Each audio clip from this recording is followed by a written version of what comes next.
Hey there, this is Dennis Anyone with Dennis Hensley. It's a podcast about making things up and making things happen. I love talking to creative people. I think art and creativity make the world go around, make life worth living, and I love people who do it even though it's really hard sometimes. So today my guests are a filmmaking team. They're also twin brothers, Gary and Larry Lane. They, along with co-director Camille Hardman, have a documentary out called Still Workin' 9 to 5, which is about the classic comedy with Jane Fonda, Dolly Parton, and Lily Tomlin that we all love. But it's also about the issues that the film brings up, the women's rights movement, the origins of the story, how it all resonates today. And it weaves it all together really effectively. And I really love the movie. It's going to be the opening night film at Long Beach Q Films Festival. And you can learn about that at qfilmslongbeach.com. That's on September 6th. And then there will be a streaming release in the fall. So this film has been on my radar for a while, and I wanted to talk to the guys, and I'm so glad I finally got to see it and that it's going to be coming out to a wider audience. Gary co-directed the movie with Camille Hardman, and Larry is the executive producer. Before we get to the interview, though, I want to remind you that this podcast, Dennis Anyone, is brought to you by me. I do it because I love it. I find it really fulfilling and interesting, but it takes a lot of time and a little money. So if you want to support the podcast, there are two things you can do. You can go to DennisAnyone.net and contribute a little money to my virtual tip jar. There's also a thing on there called Buy Me a Coffee, where you just buy me a coffee. Or you can become a subscriber to DNR Studios. I'm part of a group of really fun shows under the Derek and Romaine banner, and for a monthly fee, you get my show early, and you get all these other great gay shows. So go to dnrstudios.com to learn about that. All right, that's enough of the plugs. Here now is the interview with Gary and Larry Lane.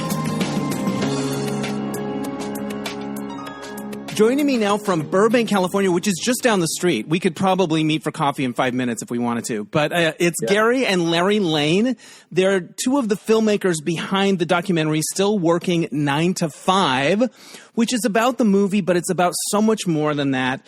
Gary co-directed the movie with Camille Hardman, and Larry is an executive producer. So welcome to the podcast, guys. Hey, Dennis, thank you. Thank you for having us. Well, I'm a huge fan of 9 to 5, so I was so excited to see this movie. And when I watched it, you guys did something really remarkable, which is you give us all the behind-the-scenes dish that we want about the making of, and yet you thread through this story about women in the workplace and the fight for equality, and you do it seamlessly. That seems hard to me. It feels like you'd have to be one or the other. How did you pull that off? And tell us who's speaking first so people can get your voices. I'll go first. Although you're twins, so you might sound the same too. I don't know. I always go first at everything. You're my first twins. I've never had twins before. We're honored to be your first. Dennis. Thank you. You never forget the twins. Yeah. You never forget your first twins. It was not seamless. We had two amazing editors. We had Arit Rees and Elisa Benora.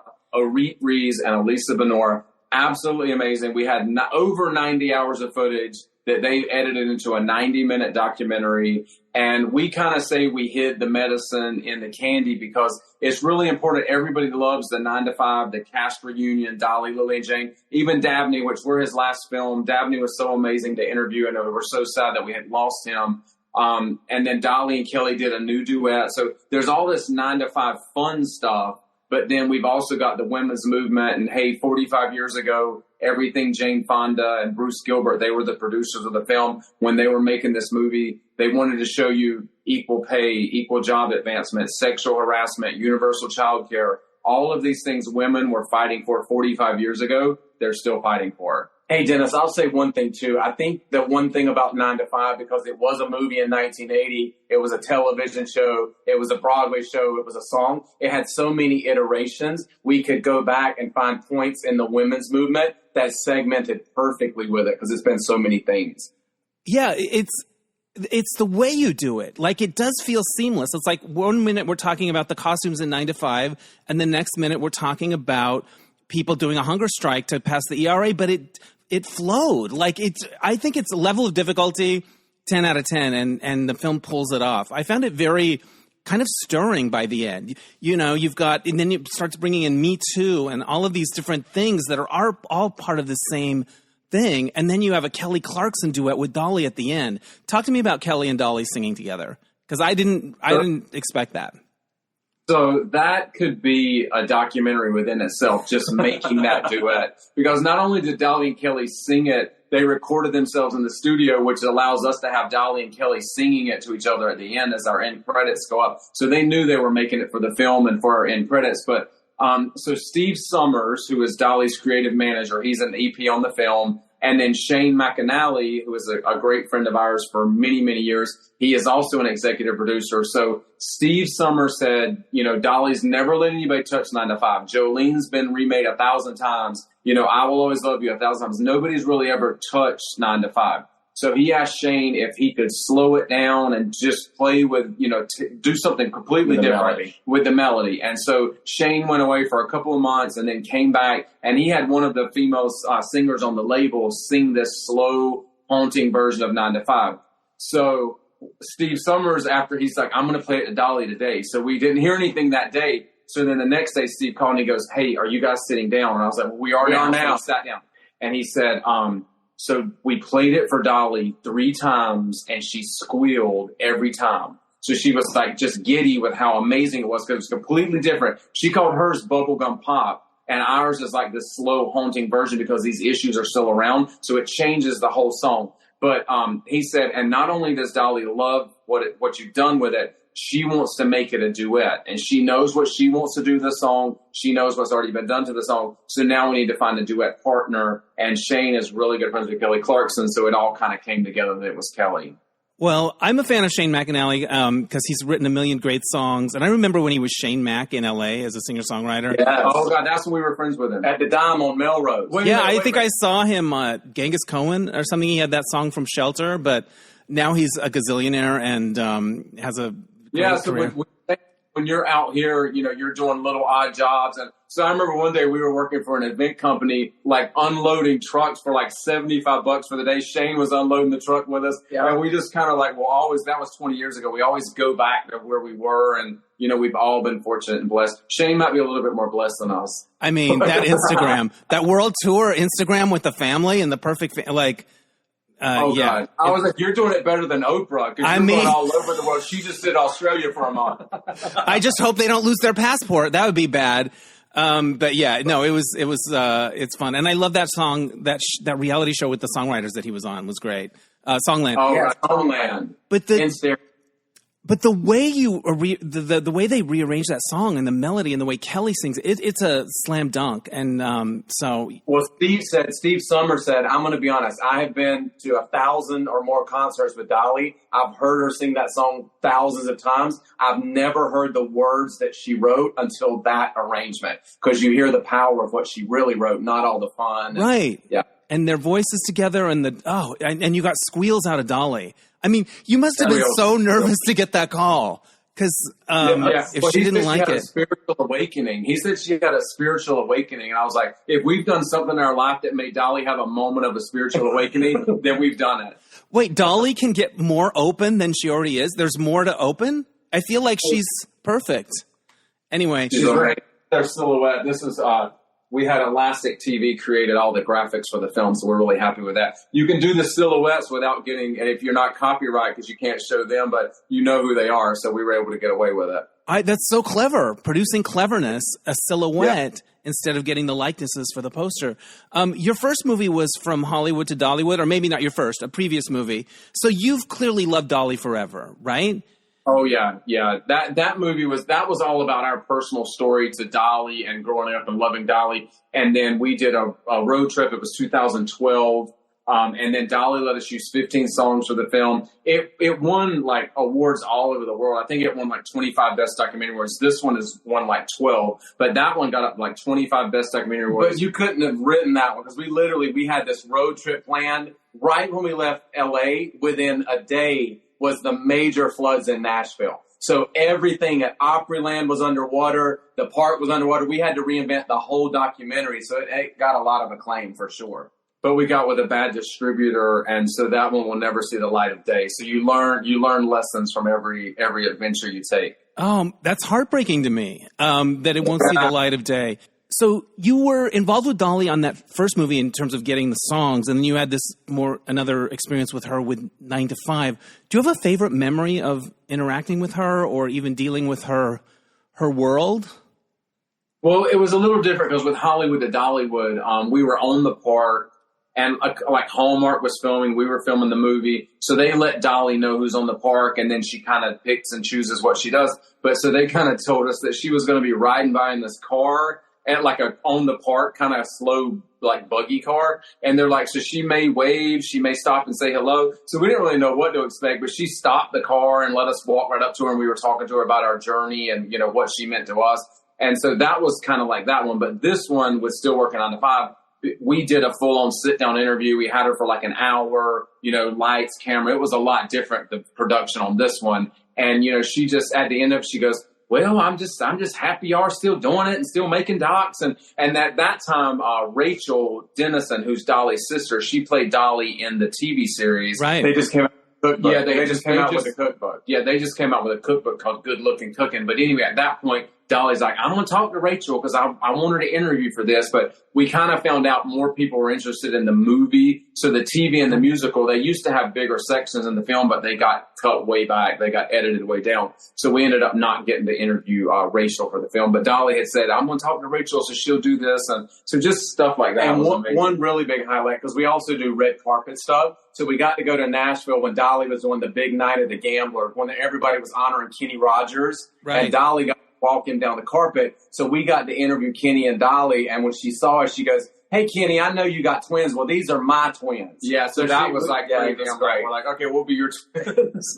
You know, it must be when you meet so many people and you're trying to network, the fact that there are 2 of you and that I think it pops, right? Like if it stands out. Oh, yeah. So we do twin zones. So we do like red carpet interviews. And after COVID, it kind of slowed down a little bit because we own the company, but it kind of slowed down. But it's kind of funny because anybody we get, Glenn Close, anybody we interview, most of them have never been interviewed by twins. So the funny thing about Glenn Close is we always get them to say their name and that they are in the twin zone. That's our catchphrase. Right. So we get Glenn Close and she's standing between at the Critics' Choice. At the Critics' Choice, when Glenn Close goes, this is Glenn Close in the time zone. And you don't correct Glenn Close. No, that's amazing. No, you don't.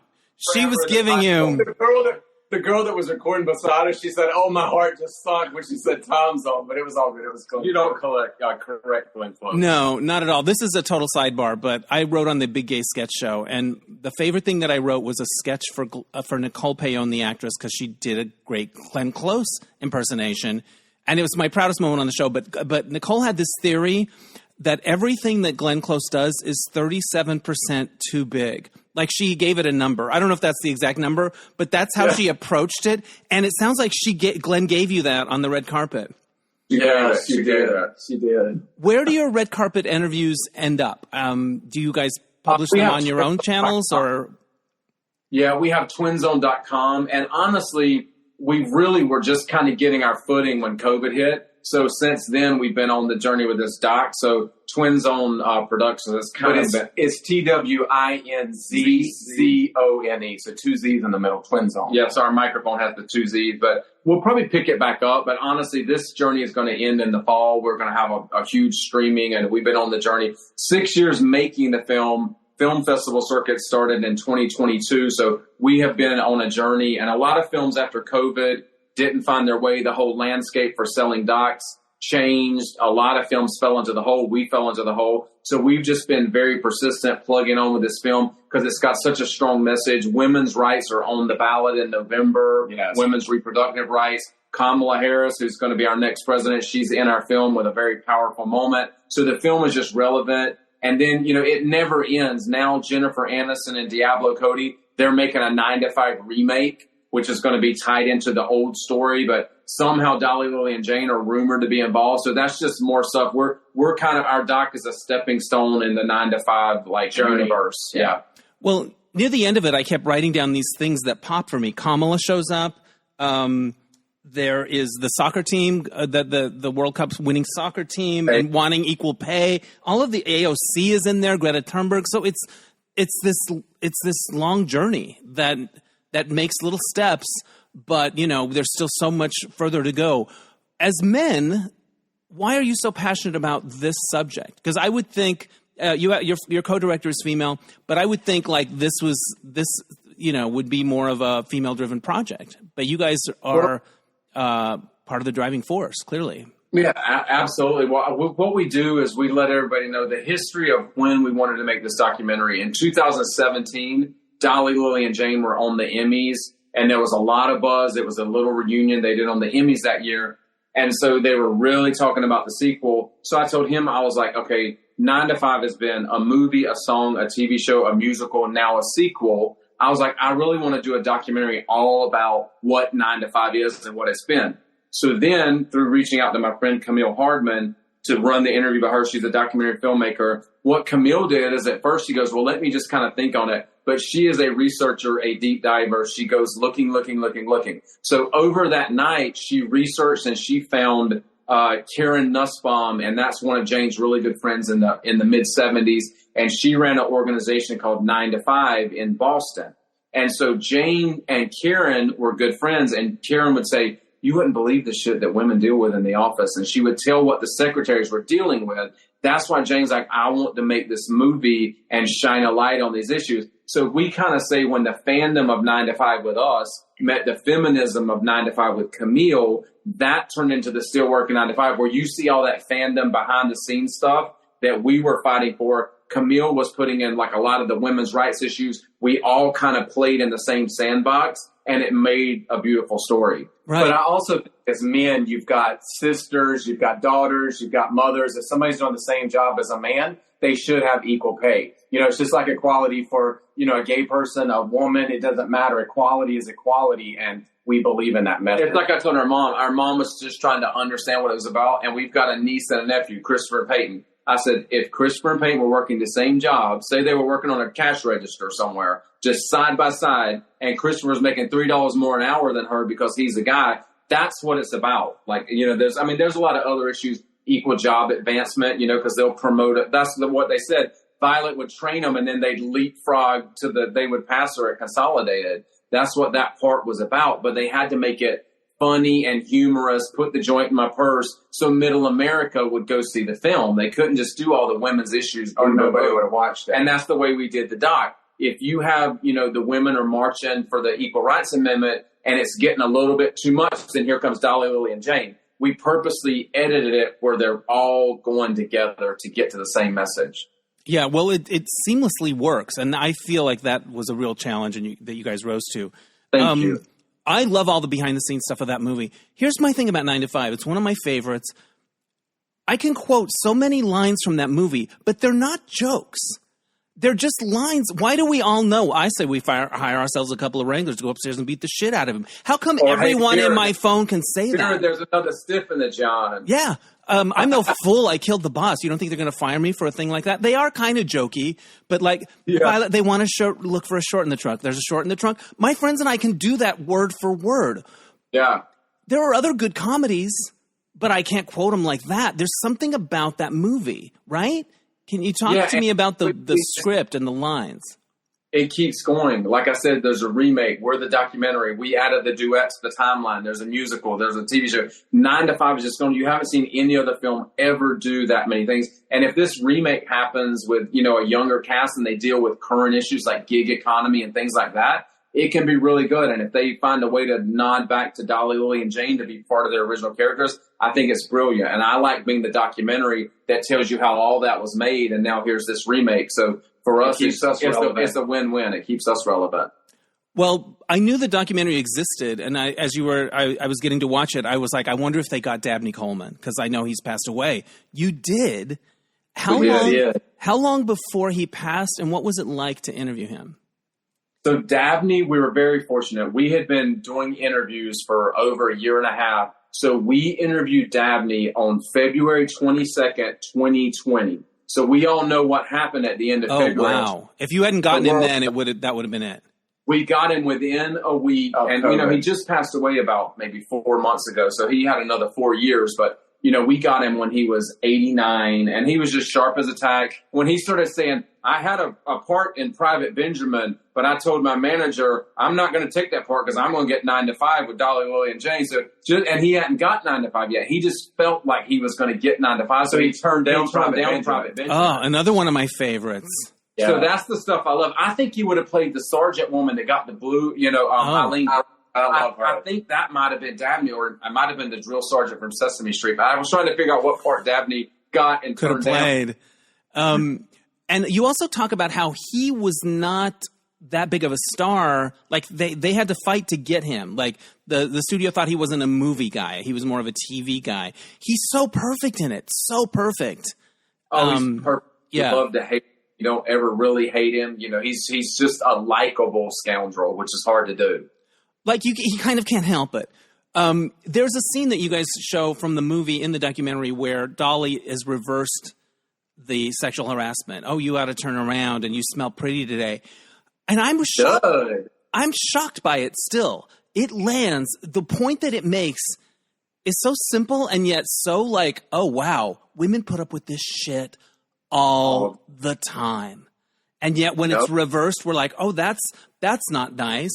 Yeah, try living with it every day of your life. Exactly. It lands. That scene was powerful. It jumped out at me this time.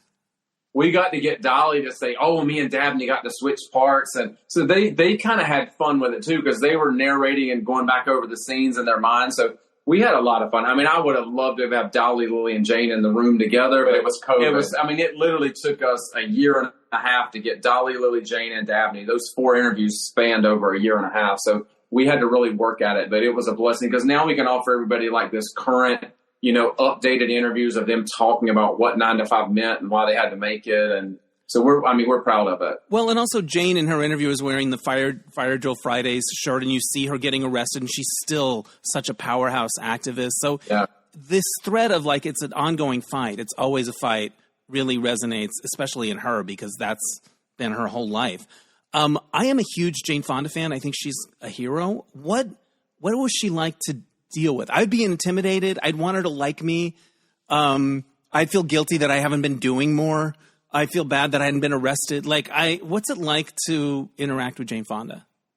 Well, she was great. She was one of the last ones we got besides Dabney, but she had so much active stuff going on, it was hard to track her down. So her people said, look, if you can get to D.C., I can set time. She'll come do the interview. We had to stay in the hotel she was staying at. So we literally went in the hotel. We checked in. We were setting up the room and everything. And I was walking around the hotel, around the hallway, trying to find like a really nice plant to put in the background so we'd have it in the scene so it didn't look like so much like a hotel room. And I heard her talking literally right down the hall. And I told her, I was like, I said, she's at the end of the hall. So 4:00 when it was time to interview, they literally walked right down the hall, walked right into our room and shot the interview. But the thing about that was, because I give Camille credit, because Camille actually did kind of like the Barbara Walters interview. She asked them the questions. And so she really researched the interview. So we kind of were getting to sit back and kind of just watch everything happen. But, Jane was she's very professional. She's very, she ties in and she knows her and Bruce Gilbert were the masterminds behind all of it. So we definitely wanted to shine a light on Jane and Bruce for that. So we're honored to have Bruce in the film as well. They made On Golden Pond. They made Clue. They made Coming Home, 9 to 5. They did a series of movies together. So Bruce, we were honored to have him as well. But Jane, Lily, and Dolly were just the tops. And then also you got to think, because in the TV series, we got Oscar winner Rita Moreno to sit down with us and talk about that. And then in the musical, we got Oscar winner Allison Janney. Yeah, we were like on cloud 9 with just all of the amazing women. And it's all because of the love and history of 9 to 5. And they're all parts of it in different iterations. You mentioned the musical. I saw that when it opened in L.A., and they were having problems with the set. The set and Dolly, we were in the audience. I was in the audience, and she stood up and started singing or talking or whatever because the set broke down. The set was very complicated, and it broke down. And then she was kind of in the middle, and she stood up and just held court. Or we were a couple of rows behind her. Listen, it was dark in the theater. It broke, and all you heard was Dolly go, uh-oh. And then she stood up and went on stage and kind of became professional Dolly and sang until they fixed it. And I met her that night outside. I think there was a party afterwards. Silver. She was in. I got a picture with her that night. She was really nice. And I just remember saying hello to her and just feeling the warmth. And I don't remember it was that quick. But I do remember this. I had recently gone through a breakup. And I was like, you know what? That's over. But I got to meet Dolly Parton. It felt like a compensation. I don't know. Yeah. Yeah. Fuck that guy. I met Dolly. She sang 9 to 5 that night too, which that might have been foreshadowing what was coming. But yeah. Bruce Gilbert comes off great in the movie.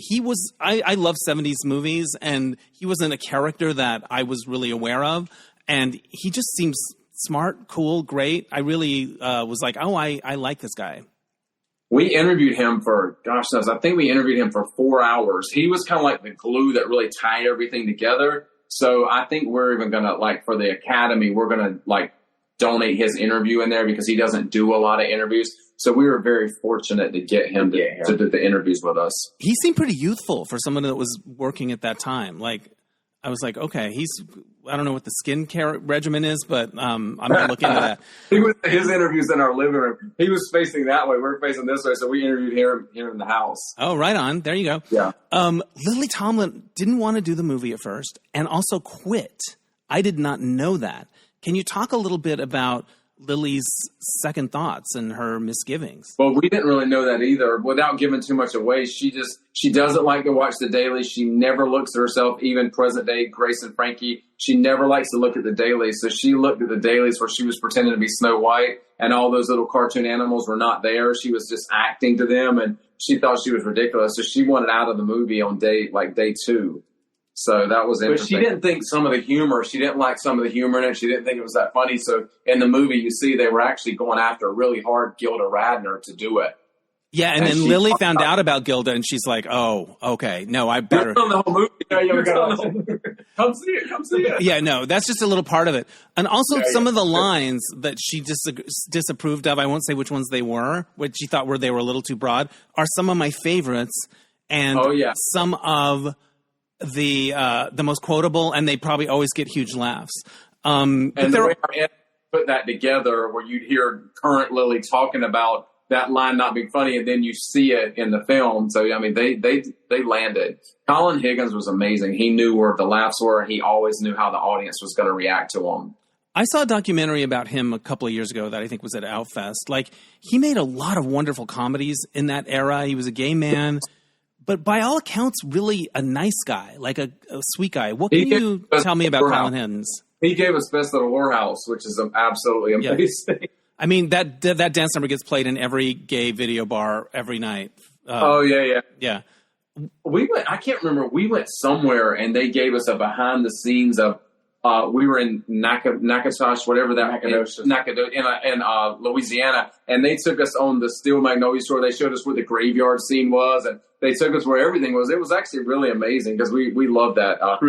But one thing I always remember, there was like a lake, and with all these really nice houses on the lake. So they had Daryl Hannah, Sally Field, Julia Roberts. Everybody had a rental home on the lake, and so I remember they were on Oprah one, but the first morning they woke up, Dolly went to open her curtains to get coffee. 400 people in boats. And there were people in boats with high-tech lenses, and Dolly's like, oh, this ain't going to work. But then Sally Field and everybody was like, we couldn't go to dinner or do anything. It was everybody just bombarded Dolly. So I thought that was pretty amazing that Dolly was the one that everybody wanted.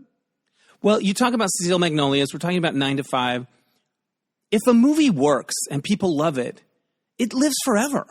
Like, I mean, I don't know about forever. It's only been like 20 or 30 years, but all the drama around it falls away. All the gossip, what the box office, it all falls away. And people just want to go on the tour and see the place because now it's in people's hearts, you know? And I think that's true with this movie. Maybe not true for Cats. Maybe not true for Cats, but every other film, yes. This is another sidebar, but you brought it up. I love musicals, and sometimes movies get made of musicals that are so they either flop or they just thud, and it feels like they didn't happen. There was a movie of The Producers. It feels like it didn't happen. There was a movie of Phantom of the Opera. It feels like it didn't happen. You know, like Cats in a way that feels like it happened, but you know, sometimes after Wicked becomes like a global hit, I think you're going to see it everywhere because Wicked is not going to flop. It's going to be massive. Although it is going up against Gladiator 2. That is going to be a powerhouse box office thing. Wow. Like, talk about testosterone. Same day. I watched the trailer for Wicked last night, the new one that really focuses on the friendship. Have you guys seen it yet?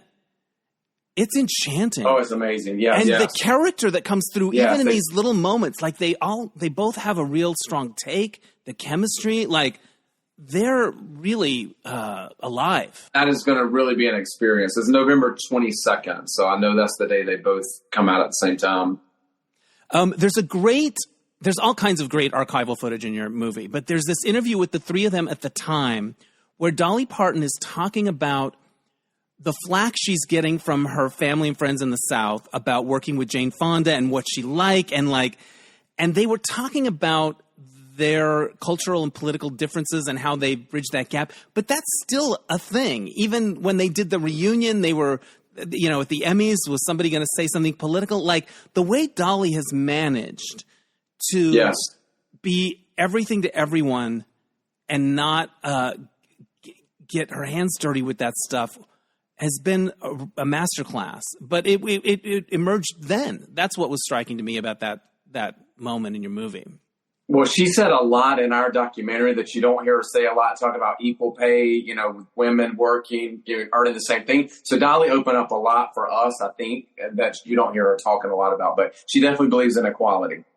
Well, there was that podcast a few years ago about Dolly Parton's America and how she appeals to everybody. You guys have admired her from afar, loved her work, and then had these experiences.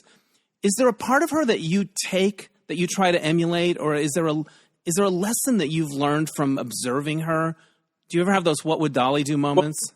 Well, she just loves everybody. She doesn't judge anybody. We've been to Dolly concerts, and you'll have a preacher standing next to a Dolly drag queen. So somebody like that can bring everybody together. And at that concert, everybody is loved by her. It doesn't matter who you are, who your partner is. It doesn't matter what it is. So I think Dolly unifies people. We always joke and say, if we ever were going to make a documentary again, we would try to go around the world as far as you could reach in the world and find somebody that doesn't like Dolly. And that would be the whole point of the documentary, just to find somebody that doesn't like Dolly, and you'd never find them, I don't think. I don't think you would. You would not find them. There's a great section where you talk about the song, and she came in on her day off because she had written it and she was excited, and she plays it for a sound mixer guy first. Yeah, and I love his story because he's like a crew guy, right? It wasn't like she went to the top. He was sound, and he had, okay, so just so you know, this was back before all this new technology today. So all of the times you see when she's Snow White and you see the little birds flying around and the little raccoons and all that stuff, all of those had to be hand painted on little pieces of glass, 14,000. And they were put into a machine that would make them move. It was insane. So he was part of all of that. The sound, the colorist, that was Nicholas's job. But she played it to him first on her fingernails. Yeah. Right. She's just shows up at the set and said, "Hey, I think I have something here." And him telling the story is just very sweet. I love the, just like a crew guy going, "Yeah, I heard it first." The archival footage you guys found is amazing. Over 1,000 pieces of archival footage and photos in there. It was a lot, yes. And you have to get rights for all of it. You have to find. How do you find it? Where do you go when you're starting to look for that stuff? Find different. We found the Schlesinger Library. There's libraries all across New York. You can find. We found the Academy Library here. We license a lot of the set photos in there. But it's a good thing because when you've got all of that archival with you, I'm not saying that it's not expensive because it definitely is. And so we self-funded, but we knew the pieces we needed to really make the film. And that's what we've got. And we're very blessed now. We are going to have a streaming. We're going to have a wide release because people have been following the journey. Every time I would post, we just won the, German Film Festival Best Documentary Awards. It got to where people were like, so when can we watch the damn thing? People would attack me on the social medias because they've been following our journey and we haven't had a wide release secured yet until now. And maybe it's because of women's rights. Maybe it's because Kamala. Maybe it's because of the 9 to 5 remake. We don't care. We had some horribly low offers, and thank God we didn't take them because now we're going to get the payoff. Because the documentary is actually going to get out. And I told, we were talking the other day with Camille, maybe we've played 60 film festivals. So collectively, maybe 4,000 or 5,000 people have seen the film. We feel like with the subject matter, millions of people need to see the film. So we're very happy with the streaming partners that we have, and we're going to be announcing that very soon, early fall. Well, the movie hits on all of these things that we're still dealing with. There is a moment where you talk about the Clarence Thomas, Anita Hill thing. And now Clarence is in the news again because he's so corrupt. I bet you get boos at screenings. Do people literally boo ever? They boo on the Harvey Weinstein. Yes, I bet they do. Clarence gets booed too because he should have been gone. He should, now that he's taking all these luxury trips and voting the way they're, it's all corrupt and ridiculous. Well, when Harvey's face pops up, because he was one of the producers of the musical, right? So he is a part of the story. We don't give nugget away, but yes, he is. He's a part of the story, and you kind of have that moment of how dare he, what a slime piece of shit, and we capture it all on film. Yeah, no, and what he says is so telling, and then you go into the Me Too stuff. Just the way what this movie talked about is still more alive than ever in very specific ways. Every news story has a touchstone to these themes. It's kind of remarkable when you see it put together the way you guys put it together. It's fun. We hope we have a packed house on Monday. I know it's opening night, so hopefully we'll have a really good crowd. We've been very fortunate because when you have a familiar title and you have, people in there that, Dolly, Lily, and Jane. So we've opened a lot of festivals. We've closed a lot of festivals, but to get that spot and to know that you're kind of kicking off the festival, and I think it's the 31st year, am I right? I'm not sure. Of Long Beach? Something like that, yeah. We're honored, and we always like to pack the house and sell it out because that makes money for the film festival. So, that's what we want to do, and we just want everybody to laugh and have a good time. You'll laugh a lot, but you will learn a lot. By the end of it, we do have that 15 minutes of call to action, get off your ass, what have you done lately? We do have that. Yeah. It was interesting to me to get an overview of the ERA, the Equal Rights Amendment, because it's been around for a long time, and I know it didn't pass, but then we got the votes, but it was too late. Like, it was good for me to get a refresher, but I understand the latest on that is that Biden has called for Congress to pass it again. What's the latest on the Equal Rights Amendment? It actually passed in Virginia. We actually filmed there. Virginia became the 38th state to ratify. You have to have 38, three-fifths.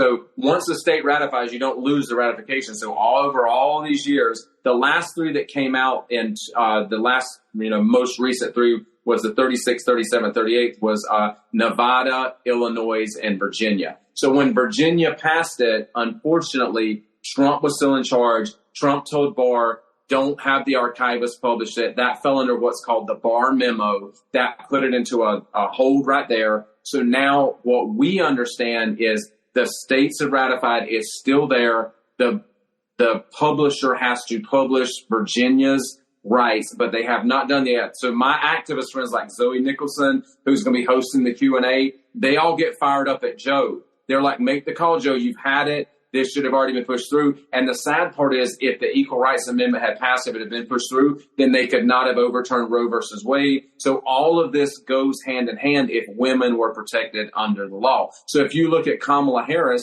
who I believe is going to be our next president of the United States, she is not going to be recognized in equal rights under the law. In the way the current law are now, the current Constitution, she is not going to be recognized. Which is crazy. As our president. I wonder what the holdup is. Because the holdup, and Zoe will tell you, is because women are the cheapest workforce in the whole country.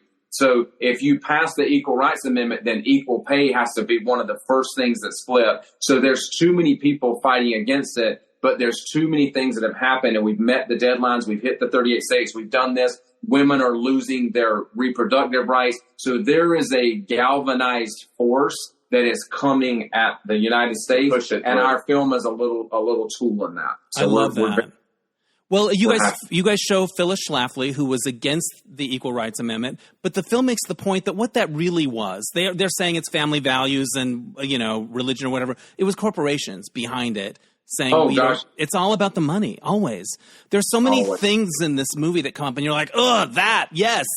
It's still so much. So much has changed, and yet so much hasn't. I mean, yeah, it's crazy. You've been playing all these festivals all over the place. Are there moments that you'll remember from people seeing the movie? Did people come up to you and say, hey, I marched, or like some of the people that you've met? What has that been like? I remember one time I think we were in Nashville. There was an entire high school class, and I think they were juniors, but they were putting on 9 to 5 as their school play. So the whole class pretty much came to see the film, see what it was all about, see the characters they were playing. So that was a great moment. Then we were in the Hamptons playing And we've got a clip, one of our archivals, a very young journalist. He's in Boston, and he's interviewing Karen Nussbaum about why she started the 9 to 5 organization. And he's in his early 20s. And then this man, like in his 70s, stands up and he goes, "That was me. I was the interviewer." He goes, "I was the reporter." So that was kind of a cool moment. And we had just found he was just an archival piece of footage. And then Ellen Cassidy, we were playing, was it South by Southwest? Ellen Cassidy, we were at South by Southwest, and her grandson and his wife, I guess his wife loves Dolly, so they went to the documentary not even knowing that his grandmother was in it. He goes, "Ellen's my grandmother, and I didn't know she was in your movie," so they literally just stumbled into it. So just stuff like that is always really fun. Yeah, I love that. There's a moment in the movie that really moved me. It was one of the activists who went on a hunger strike when they were trying to get those final states to approve the Equal Rights Amendment. And all they had was water for days and days. And then she said, "And I had the time of my life." Like that hunger strike, she talked about it being the time of her life. And, you see how weak they are, and they're in wheelchairs, and they're like, I don't know. I just thought that was really powerful. Can you talk about that interview? Absolutely. So that's Zoe Nicholson, by the way. And she'll be there. Zoe Nicholson is actually going to be moderating the Q&A at Q Films on opening night. She's going to do the Q&A after. But the way we found Zoe was we were looking at, the 9 to 5 movie, and then the 9 to 5 TV series was 1982. So I was like, we need something that happened in the women's movement in 1982 that's powerful and impactful. So I was watching PBS. There was a show called We'll Meet Again.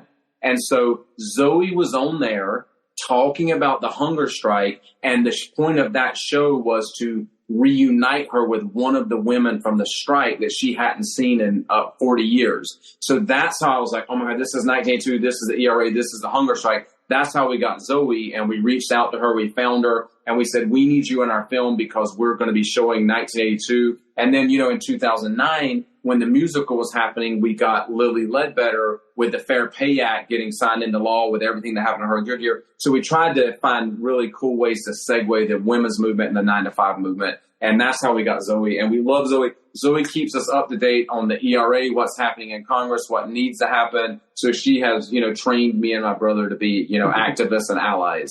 Yeah, you're not fucking around. You're up to speed on all of it. Yeah, she was great. Yeah. The movie, when it came out, I thought it was just a runaway hit, which it was at the box office, second highest grossing film of the year after Empire Strikes Back. But the reviews were good, but not great. And it was male reviewers.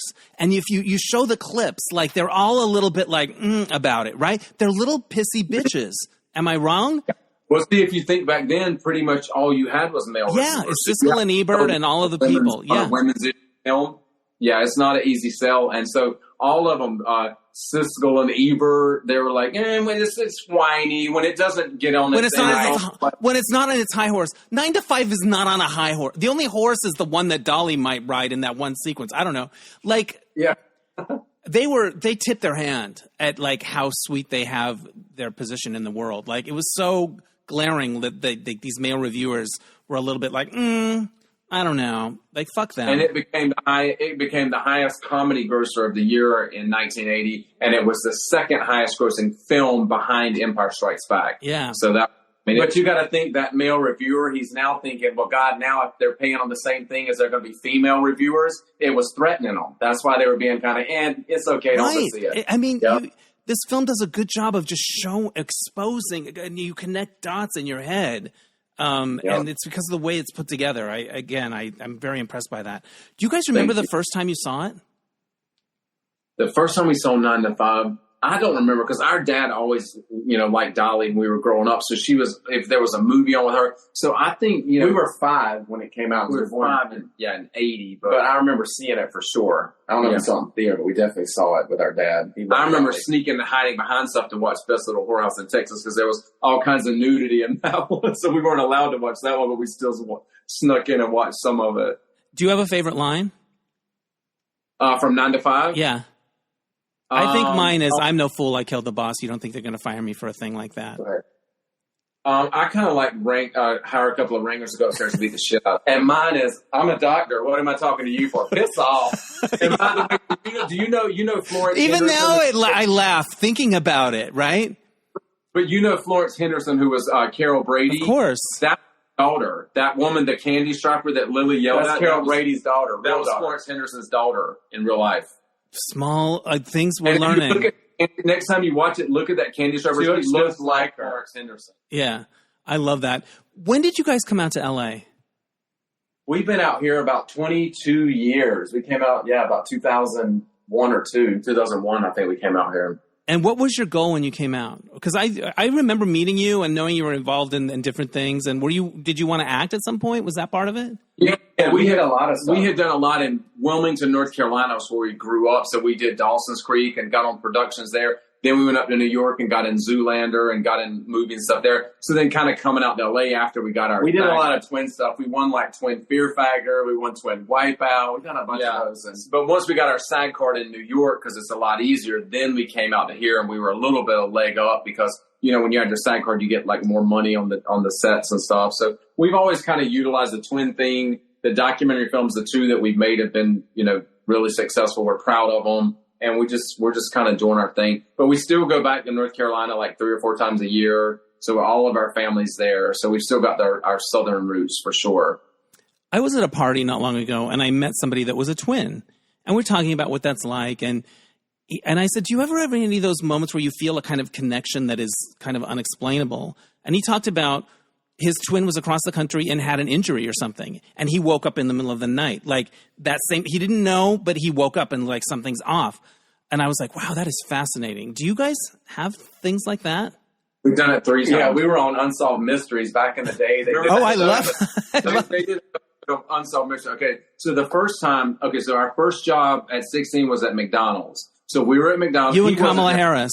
It's all the rage now to have a job. I'm Burger King, so apparently I'm not in the cool group, but whatever. So I was working, he was off that day, and you have to cut the tops off the boxes of the straws and the lids and all that stuff. So I was cutting them and shoot right into my finger, that's this same damn finger. I just cut this today, so it's weird. Anyway, but I cut right into my finger, and so they called my mom, and they were like, listen, Gary, he cut himself, and they told her that I'd cut my hand. And we were going to the hospital. I was like, Mom, it's not his hand. It is his finger, and it is this And he finger. knew the finger. I was dying. So then our mom and him walked into the emergency room, and I was all bandaged up and stitched up, and it was the finger. And so when my mom saw the finger, she just kind of looked like really weird. She thought we were like aliens. Like we were Twilight Zone twins. So that was the first time. The second time, it's always me. When I get hurt, he feels it. So I could be laying in a ditch, and he'd never know. But It only works one way. It only works one way. The second time we were getting gas, I went in to pay for the gas. When I came out, my ankle twist on the curb, stepping down the curb. When I got to the car, hop into the car, he had my shoe off and the same damn foot I had just done. That was the second time. This is the Unsolved Mysteries one. Okay. So wait, you're building up to the best one?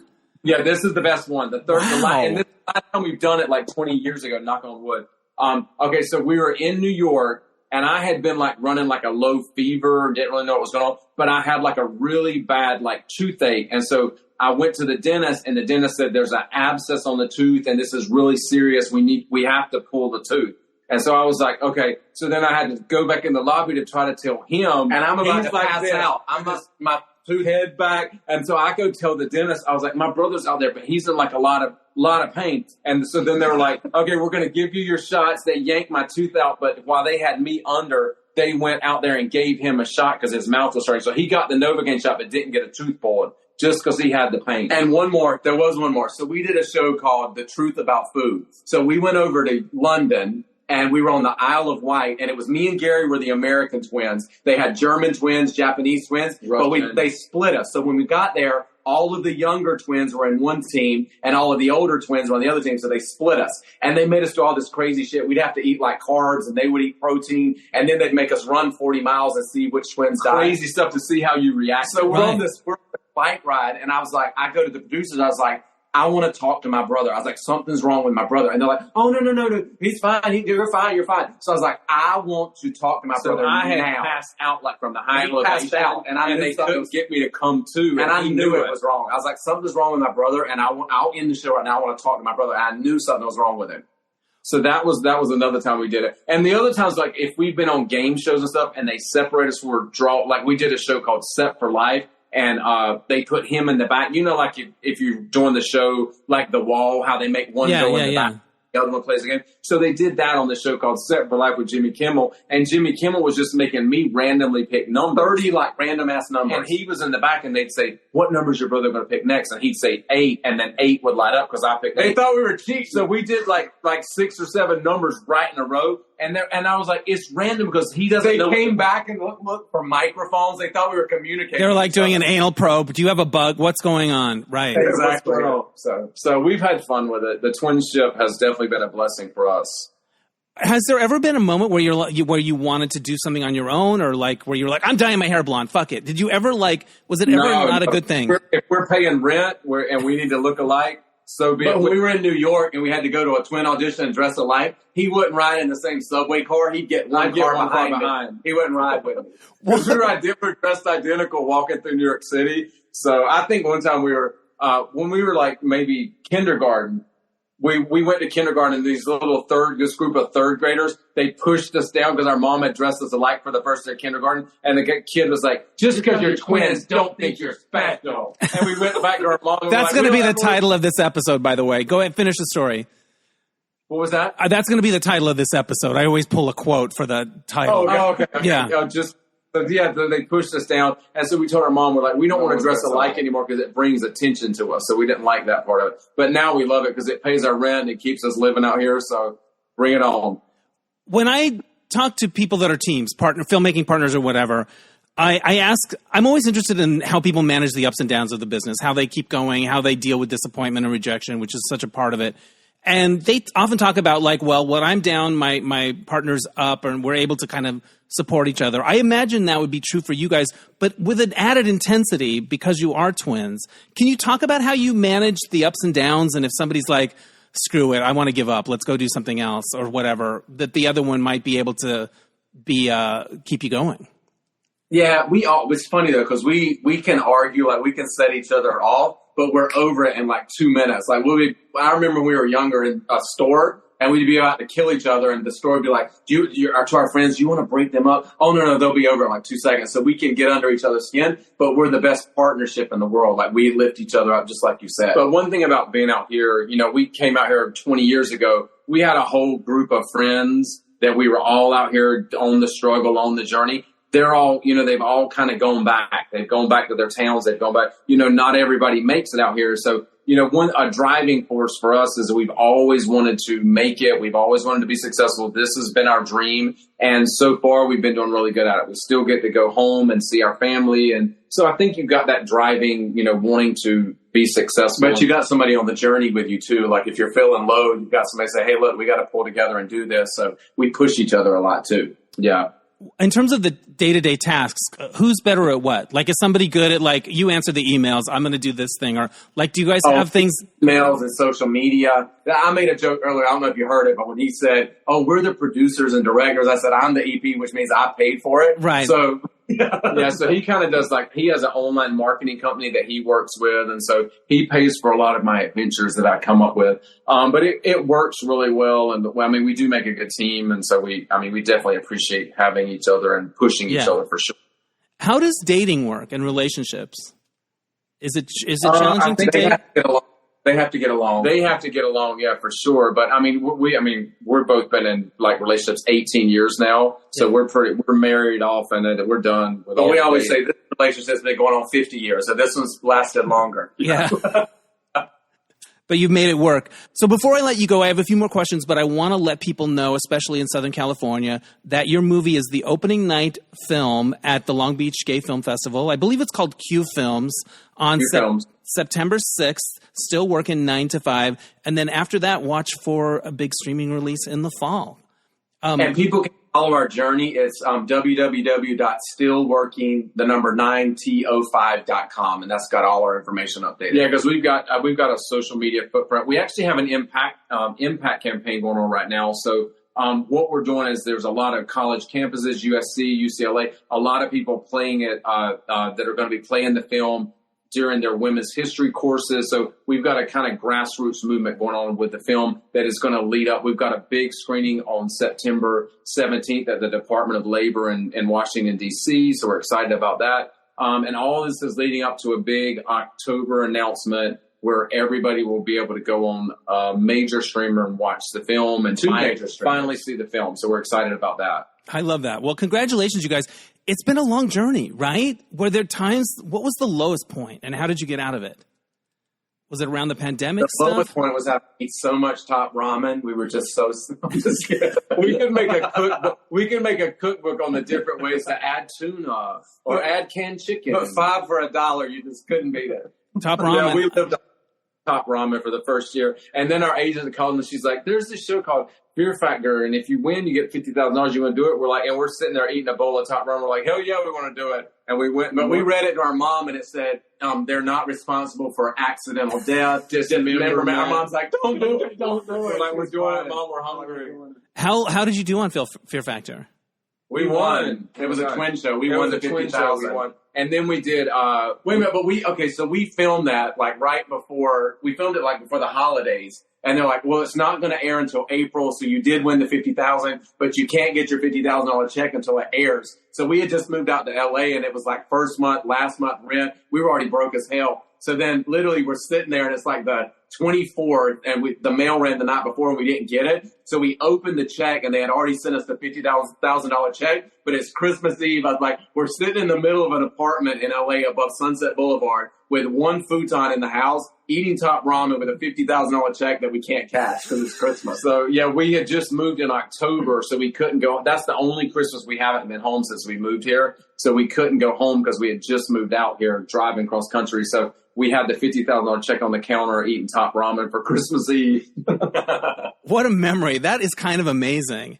And, yeah. And it sounds like the film has had a long journey. Like, was there a point where you just thought, like, was there a down point where you just thought, how are we going to get out of this? How are we going to get it to people? Well, we filmed our first interview with Karen Nussbaum in 2018. Then we got Dolly was our first big celebrity interview. So by the time the interviews ended with Dabney, February of 2020, then luckily we had COVID. So we edited the film all the way through COVID. So then it comes around to South by Southwest 2022. And you got to think film festivals have been closed for a year and a half, 2 years. So we had actually got a thing that we were in Sundance that year, but Sundance was still going to be virtual that year of 2022. So our sales agent was like, South by Southwest is going to be the first one to open with the booth on the ground. So we turned Sundance down. We got South by Southwest as our world premiere. But, our sales agent was like, oh, my God, this film has everything. It's got the celebrities. It's got the social relevance. It's got everything. We're going to sell.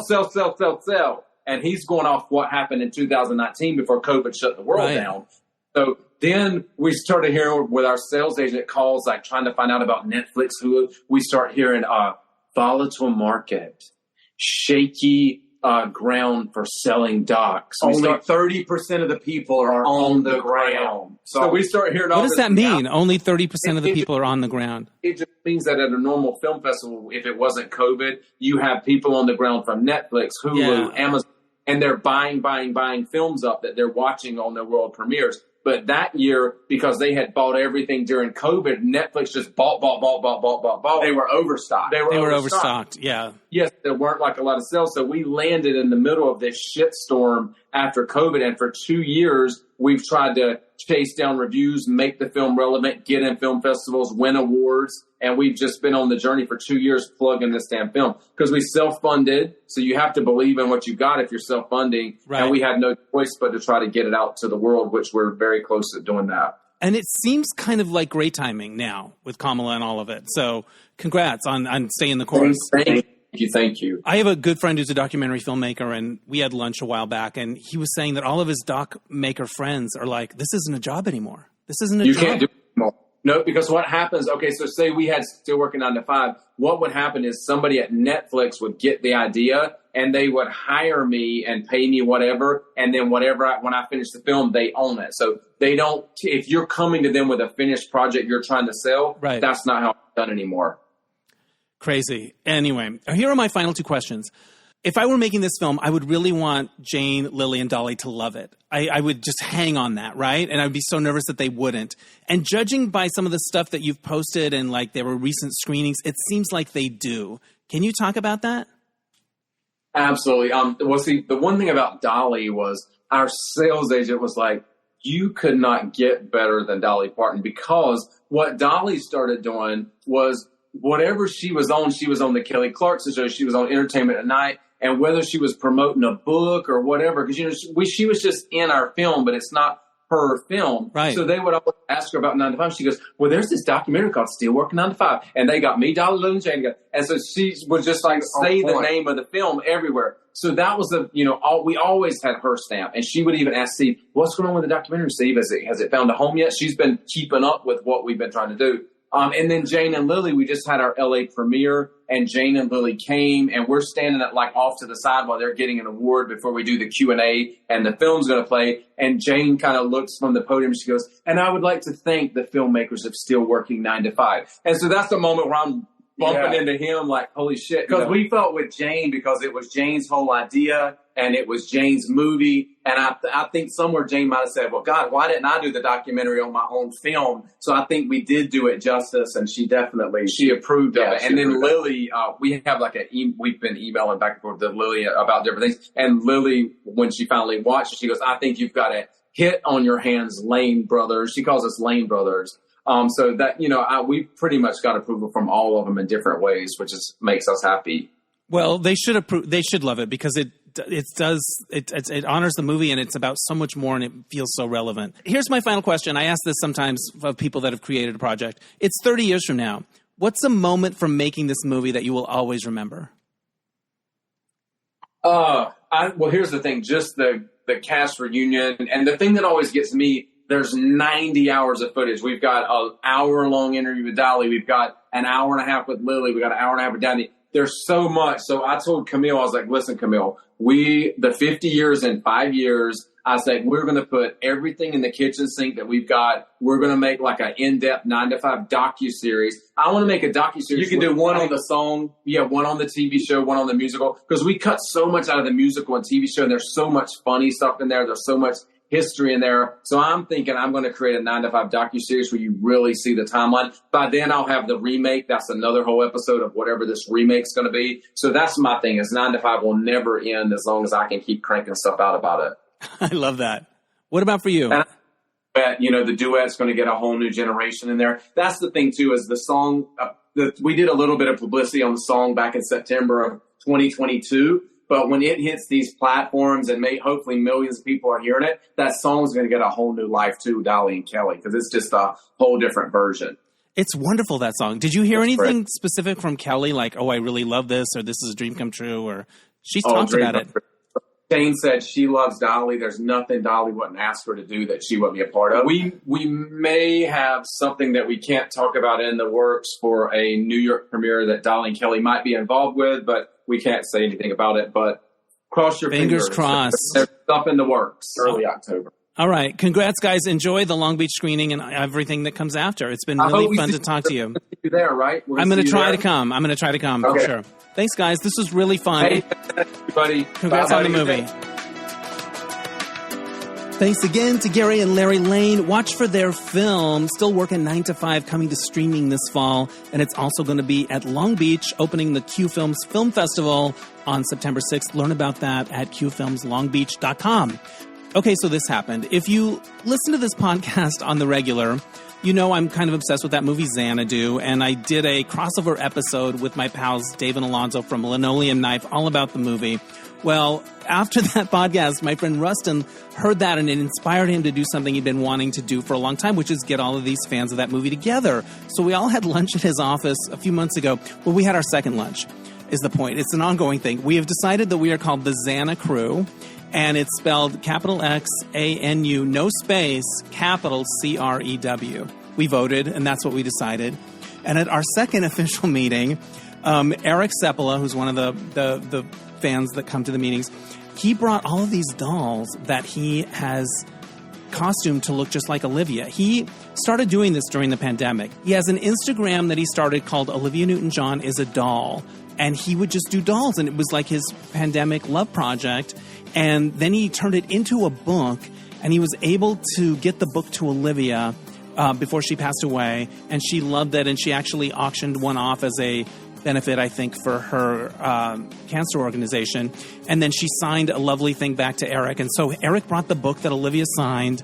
Kira, there's a Kira that's one of the organizers. Her parents actually named her after the movie, but, before she was born. So she was a fan before she was born, and then she discovered it as a kid and loved it. Anyway, she had these pins from Xanadu, like pins that you would put on a jacket or whatever, from the original, like back in the day. And we all got one. It was incredible. And Rustin is working on a T-shirt project. The point is, it's a living organism, the Xana crew. So next year is the 45th anniversary, and I've reached out to Vidiots and to see if they might want to show it or whatever. So we'll see. We'll see what happens. If something, we're going to do something for the 45th anniversary next year. So I have to go on living is the point. Ugh. I guess I have to. Anyway, the Xana crew is alive and well, and it's so surreal. And it's something that came out of this podcast in a roundabout way. So that's cool. All right, that's enough for this week. I want to thank you all for listening. I want to remind you about my side hustles. YouDon'tKnowMyLife.com. The box game that I co-created with Jeb Habens, you can get that on Amazon. Or I host these really fun virtual game nights as excellent team-building exercises for companies or fun groups for friends that are spread around. So hit me up at YouDon'tKnowMyLife.com.